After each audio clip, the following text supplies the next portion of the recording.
찾으셨으면 사도행전 26장 16에서 23절 한 목소리로 함께 읽겠습니다. 시작. 일어나 너의 발로 서라. 내가 내게 나타난 것은 곧 내가 나를 본 일과 장차 내가 내게 나타날 일에 너로 종과 증인을 삼으려 함이니 이스라엘과 이방인들에게서 내가 너를 구원하여 그들에게 보내어 그 눈을 뜨게 하여 어둠에서 빛으로 사탄의 권세에서 하나님께로 돌아오게 하고 죄 사함과 나를 믿어 거룩하게 된 무리 가운데서 기업을 얻게 하리라 하더이다. 아그리빠 왕이여, 그러므로 하늘에서 보이신 것을 내가 거스르지 아니하고 먼저 다메섹과 예루살렘에 있는 사람과 유대 온 땅과 이방인에게까지 회개하고 하나님께로 돌아와서 회개에 합당한 일을 하라 전함으로 유대인들이 성전에서 나를 잡아 죽이고자 하였으나 하나님의 도우심을 받아 내가 오늘까지 서서 높고 낮은 사람 앞에서 증언하는 것은 선지자들과 모세가 반드시 되리라고 말한 것밖에 없으니 곧 그리스도가 고난을 받으실 것과 죽은 자 가운데서 먼저 다시 살아나사 이스라엘과 이방인들에게 빛을 전하시리라 함이니이다 하니라. 아멘. 네, 저희 오전에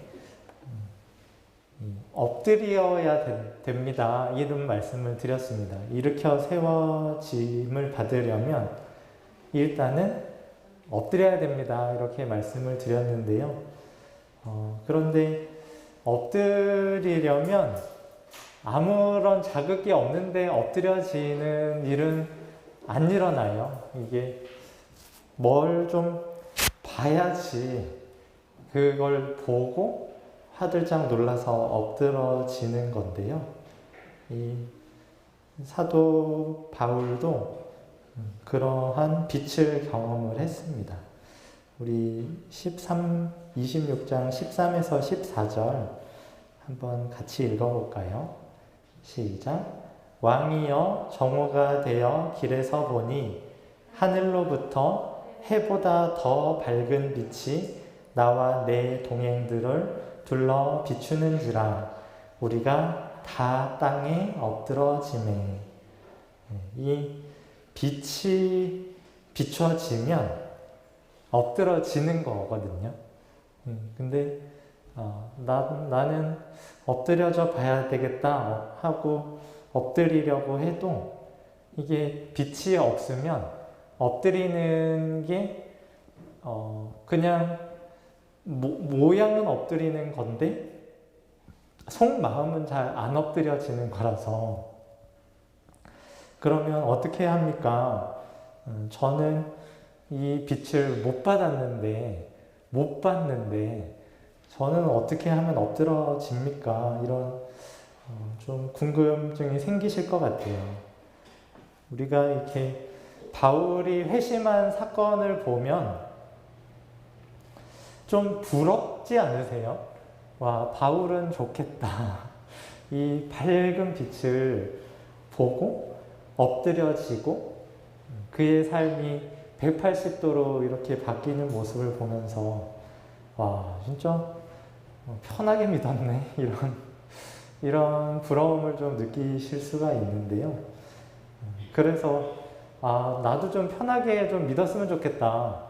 그냥 아무것도 안 했는데 집에서 이렇게 소파에서 반쯤 누운 채로 이렇게 TV만 이렇게 보다가 리모컨 하나씩 넘기다가 아니면 휴대폰 보면서 이렇게 유튜브 보든지 뭐 쇼핑하든지 하면서 이렇게 편하게 있는데 갑자기 밝은 빛이 막 내려쬐어 주셔가지고 내가 막 회개도 그냥 막 하고 막 내가 그동안 못 끊었던 죄도 다 끊고 그렇게 하나님을 섬기는 사람 되면 어떨까 이런 상상을 해보신 적이 있으신지 모르겠어요. 저는 이 회개가 너무 힘드니까 그런 상상도 가끔 해보거든요. 그냥 아무것도 안 했는데 뭔 일이 좀 나면 참 편하겠다, 좋겠다 이런 상상을 해보는데요. 이런 일들이 선교지에서는 왕왕 일어난다고 하더라고요. 막 그냥 자고 있는데 갑자기 예수님이라고 자기를 소개하는 어떤 분이 나타나가지고 교회 가라고 그래가지고 교회 왔다고 하는 사람들 얘기도 듣고 그러는데요.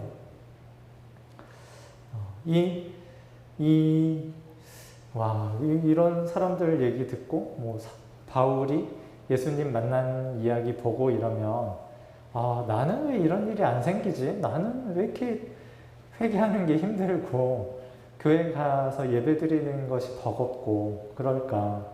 그런 생각을 할 수 있는데 이 사람이 눈을 뜨는 일은 이게 사람이 자기 마음대로 하는 게 아니거든요. 예수님의 주권으로 어떤 사람은 이런 방식으로 어떤 사람은 또 저런 방식으로 눈을 띄워주시는 거라서 우리가 왈가왈부할 수 있는 성격은 아니에요.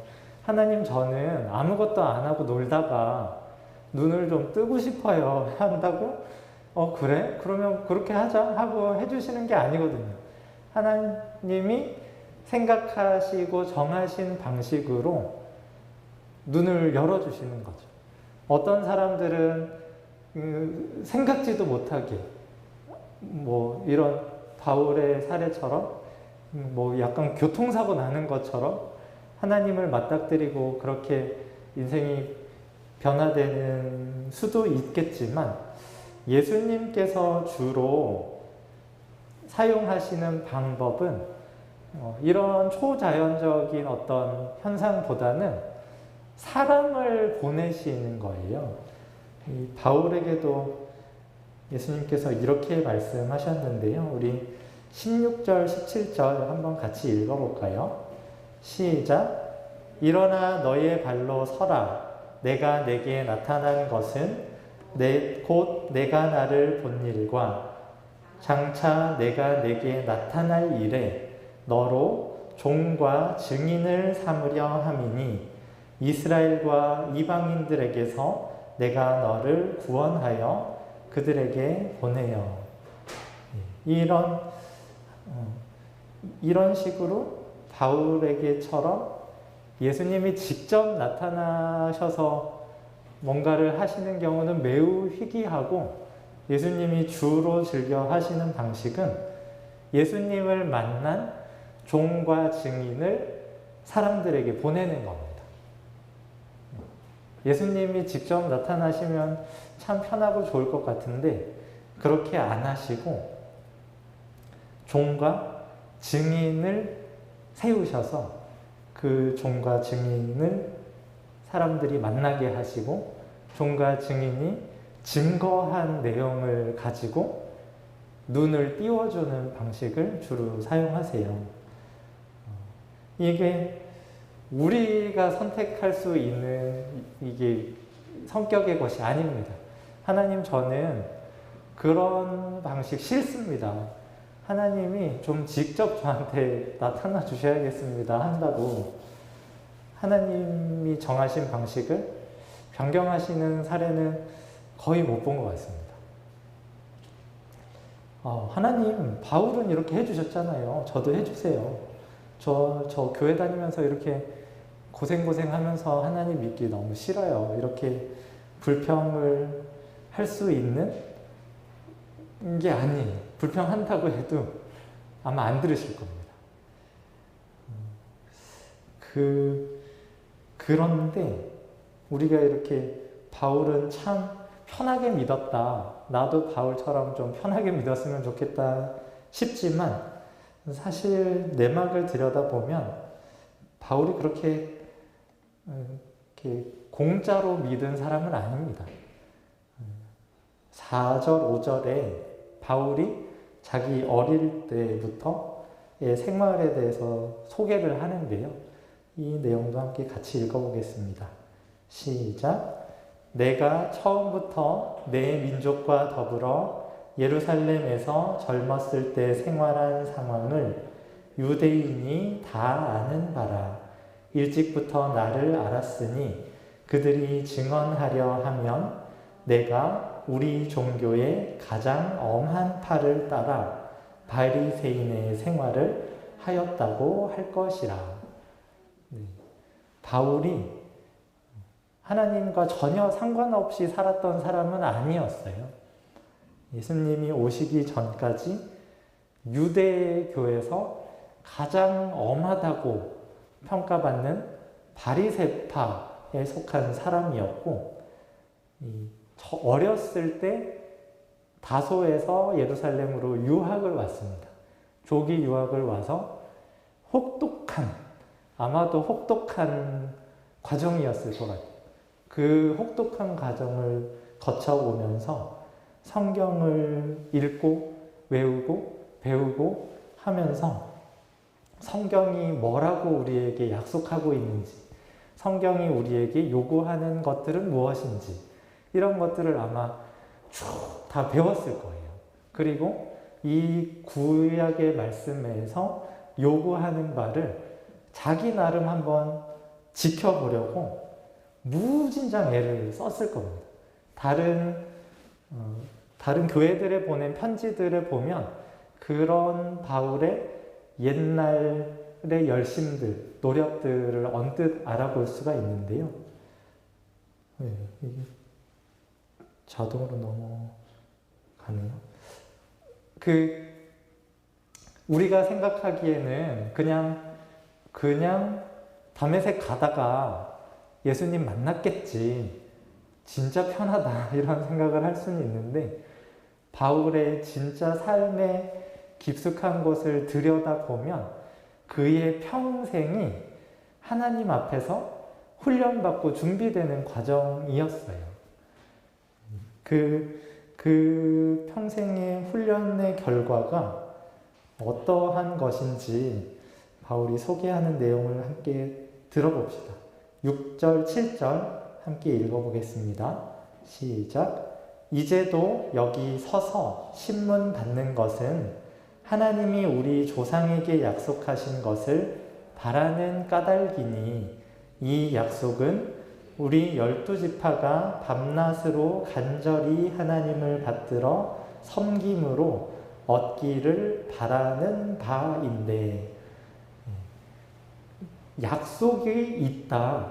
하나님이 우리 조상들에게 약속해 주신 게 있고 우리가 그것을 간절히 바라면서 기다려왔습니다. 자기 나름의 열심으로. 바리새파 사람들은 율법의 수많은 요구들을 세세하게 다 정해놓고 요거대로 해야 하나님이 기뻐하신다, 이렇게 해놓고 요거대로 하면 하나님이 우리에게 약속을 지켜주신다, 약속하신 것을 우리에게 허락하신다, 이 생각 가지고 살았던 사람들이거든요. 얼마나 열심히 없겠어요. 하나님이 우리에게 약속하신 바를 받고 싶은 열심으로 자기가 누려도 되는 것의 많은 부분을 포기하면서 살았던 바울이에요. 뭘 그렇게 원했을까를 보면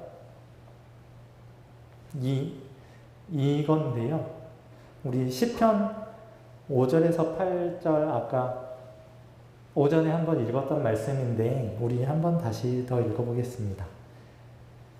130편 5절에서 8절 함께 읽습니다. 시작. 나 곧 내 영혼은 여호와를 기다리며 나는 주의 말씀을 바라는도다. 파수꾼이 아침을 기다림보다 내 영혼이 주를 더 기다리니 참으로 파수꾼이 아침을 기다림보다 더하도다. 이스라엘아, 여호와를 바랄지어다. 여호와께서는 인자하심과 풍성한 속량이 있음이라. 그가 이스라엘을 그의 모든 죄악에서 속량하시리로다. 아멘. 아마도 바울도 이것을 기다렸을 겁니다. 속량. 모든 죄악에서 속량하시는 것.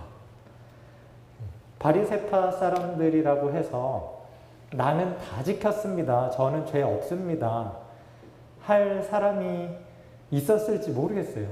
그 사람의 내면이 온 마음으로, 온 힘으로 하나님을 사랑하라는 그 요구사항이 턱없이 못 미친다는 거는 제대로 된 양심 있는 사람이었다면 다들 알았을 거거든요. 아, 하나님 사랑하라고 하시는데 안 됩니다. 하나님이 저에게 이렇게 좋게 해주신 것도 알겠고, 하나님이 저에게 이렇게 사랑을 부어주시겠다고 저를 언약 가운데 불러주시고 저를 당신의 백성으로 삼아주셨다는 걸 믿는데, 하나님을 사랑하고 섬기는 게 참 힘듭니다. 하는 그 마음을 아마 품었을 거예요. 성경을 제대로 읽고 그 성경을 제대로 지키려고 노력을 했다면. 근데 하나님께서 속량하시겠다고 하시잖아요.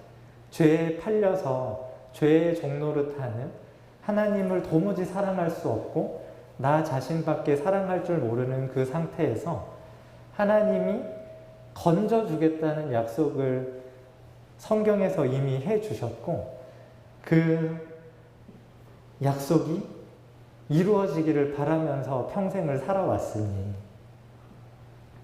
이 사람이 예수님을 딱 만났을 때 그분이 진짜 하나님이시고 그분이 나를 속량하시는 분이라는 게 금방 이해가 됐을 겁니다.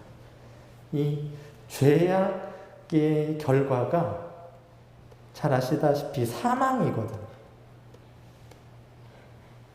사망. 죄로 죽는데, 그래서 영원히 꺼지지 않는 불에서 고통받아야 되는데 속량해 주신다고 약속해 주셨잖아요. 이 사망 가운데서 건져주시는 거잖아요. 그것을 죽은 자 가운데서 다시 사신 분을 뵙고 믿은 거죠. 아, 이분이 나를 속량하시는 분이구나. 이분이 나를 죄에서 건져주시는 분이구나. 그래서 이렇게 고백합니다. 8절 말씀인데요. 당신들은 하나님이 죽은 사람을 살리심을 어찌하여 못 믿을 것으로 여기나이까. 죄로 죽을 수밖에 없고 죄로 이미 죽은 사람을 하나님께서 살려주신다는 것, 하나님께서 죄로부터 속량하시고 영원한 생명을 주신다는 사실을 예수님을 만나고, 아, 하나님이 약속해 주신 그것을 이분을 통해서 해주시는 거구나 하는 거를 믿은 거죠. 예수님의 죽으심으로, 예수님의 고난과 예수님의 부활을 보면서, 아, 내 죄로 죽어야 하는 그 죽음이 저분에게 전가된 거구나. 그분의 죽음으로 내 죽음이 거두어져 간 거구나. 그분의 죽음으로 내 죄가 거두어졌으니 나는 이제 안 죽는구나. 더 이상 죄의 멍에 매여서 죄 짓으면서 살지 않아도 되는구나. 영원히 하나님 나라에서 영원히 하나님과 사랑을 나누면서 살아갈 수 있는 사람이 됐구나 하는 거를 알게 된 거예요. 그 깨달음 안에서 이제 예수님께서 주시는 사명을 감당을 하는 겁니다. 예수님께서 이제 내가 너를 구원해서 이스라엘과 이방인에게 보낸다 하셨잖아요. 그러면서 너가 가서 할 일이 이스라엘과 이방인들의 눈을 뜨게 하는 거다. 이렇게 말씀을 하셨어요. 그리고 그들이 눈을 뜨고 어둠에서 빛으로 사탄의 권세에서 하나님께로 돌아오게 하고 죄사함과 나를 믿어 거룩하게 된 사람들 가운데서 기업을 얻게 하겠다. 이렇게 하신 말씀을 따라서 바울이 순종했습니다.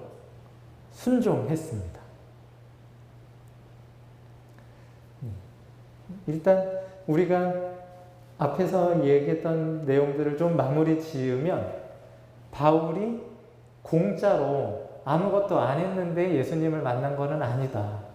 그가 유대교라는 한계는 있었지만 그 나름 하나님께서 정해주신 길을 따라서 걷고자 모진 애를 썼고 하나님의 속량을 기다려왔고 그런 속량에 대한 기다림으로 자기 나름대로 할 수 있는 최선을 다했던 사람이라는 것을 우리가 알 수 있고 우리도 마찬가지로 그러한 헌신이 필요한 것을 알 수가 있어요.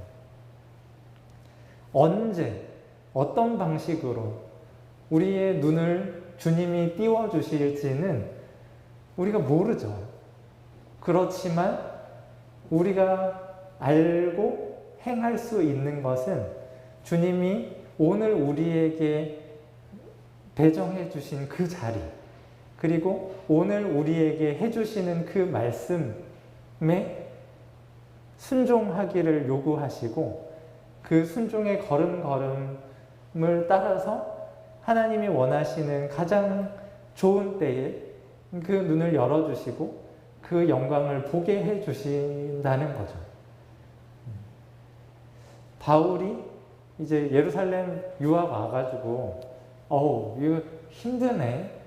히브리어도 참 낯설고 이거 오른쪽에서 왼쪽으로 글씨 쓰는 것도 너무 어색하고 안 되겠다. 나는 그냥 다소에 가서 아버지 가업이나 이어야겠다 하고 갔다면 이건 물론 그런 일이 일어나지 않았으니까 모르지만 이렇게 예수님을 뵙고 예수님을 증거하는 종으로서 살았을지 우리가 알 수 없는 거잖아요.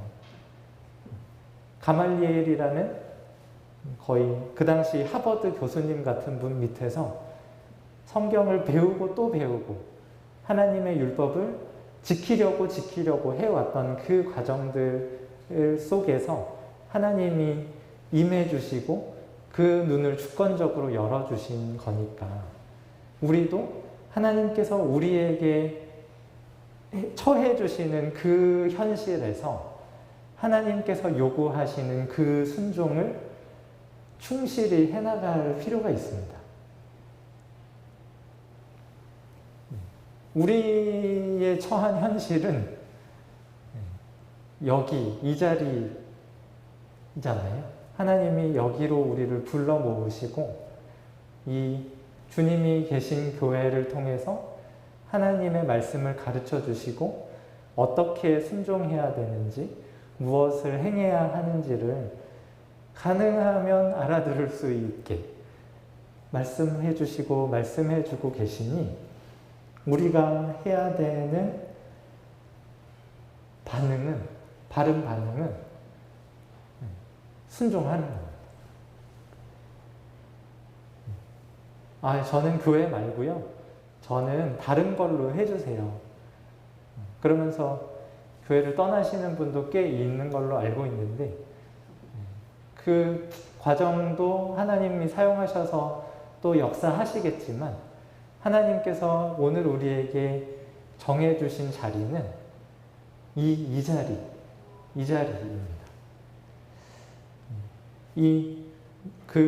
이 자리에서 하나님께서 우리의 눈을 띄워주겠다고 하시는 거예요.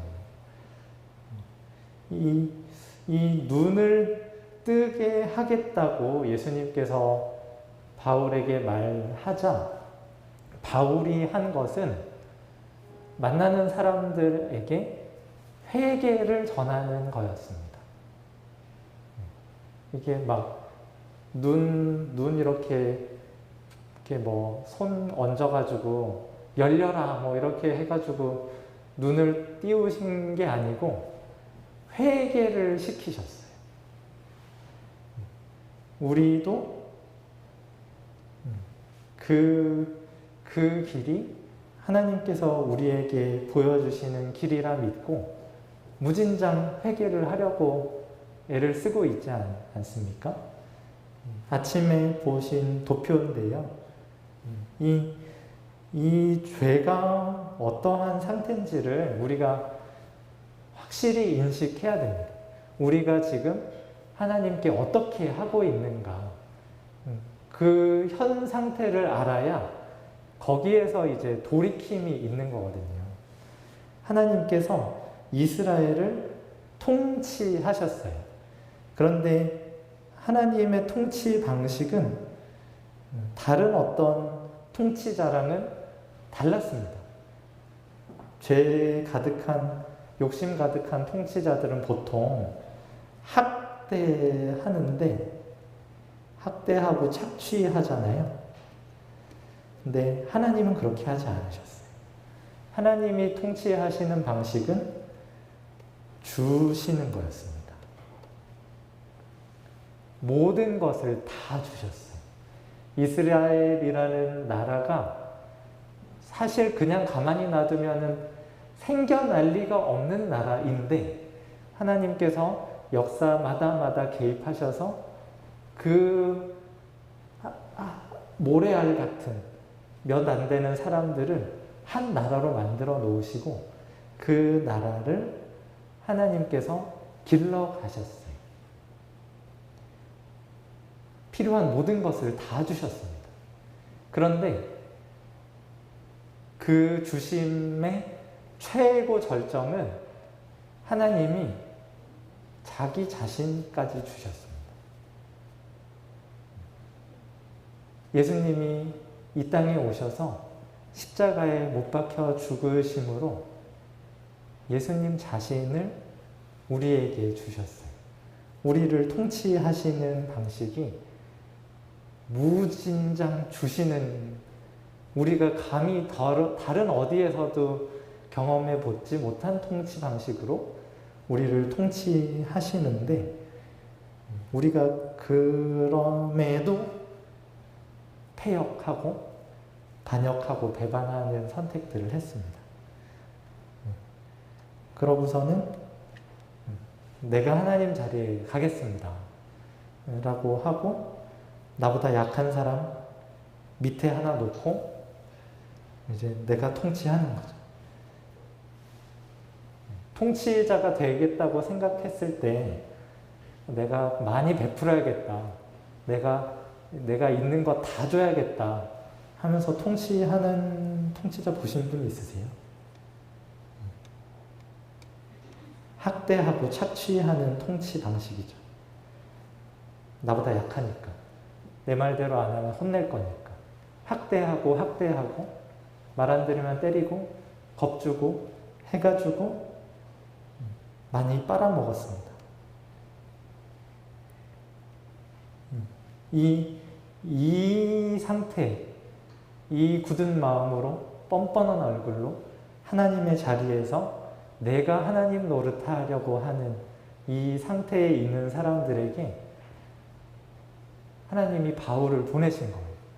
얘들 눈 좀 띄워줘라 하면서 보내시면서 그 예수님의 지령을 받고 바울이 가서 한 일이 회개하라.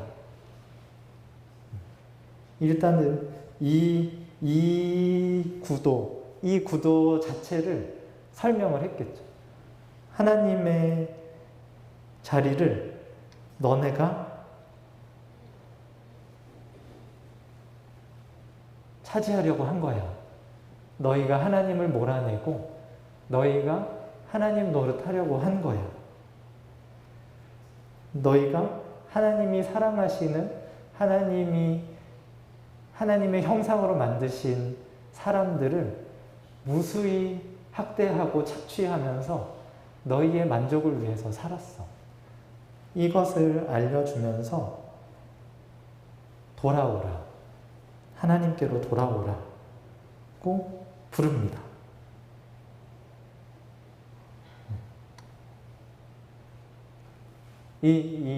방금 이 애니메이션이 보여주는 이 모습.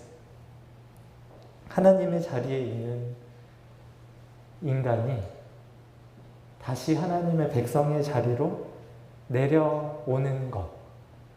이게 회개지 않겠습니까? 패역하고 반역하고 배반하던 인간이 하나님께 복종하는 것. 무수히 내려주시는 그 좋은 것들을 다 받아서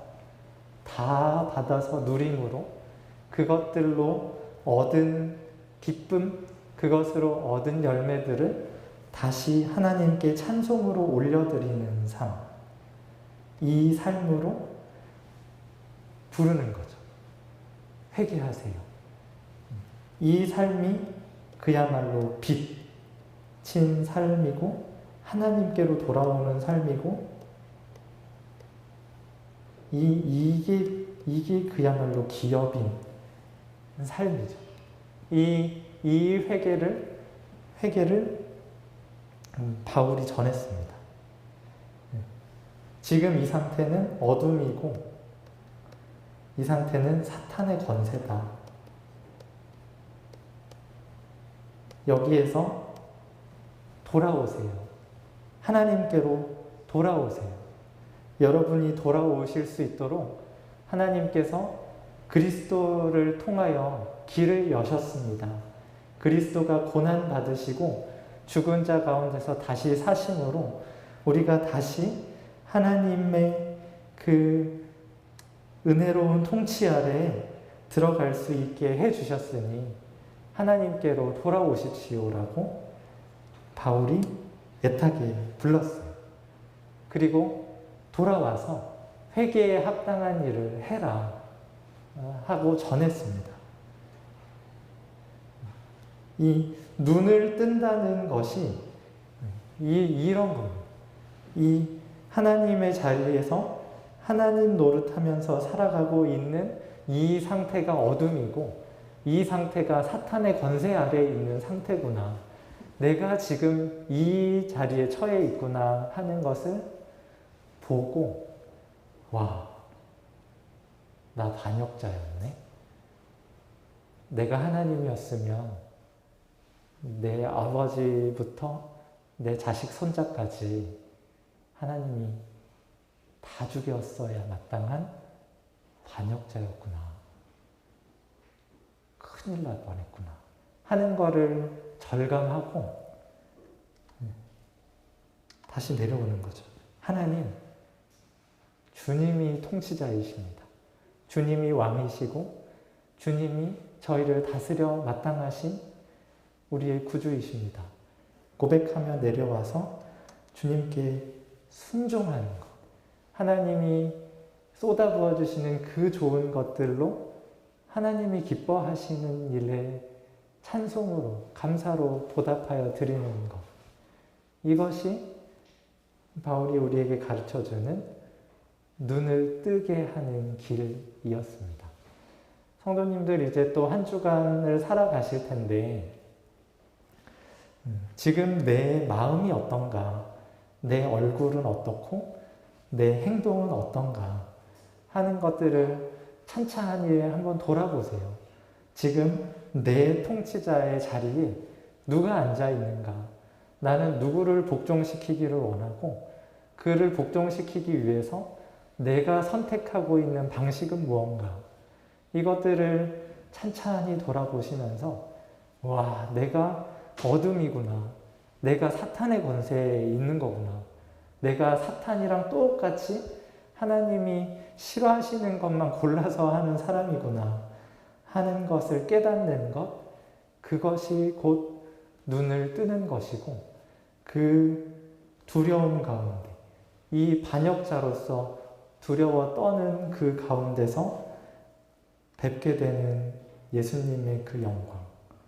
하나님께서 그 주권으로 주시는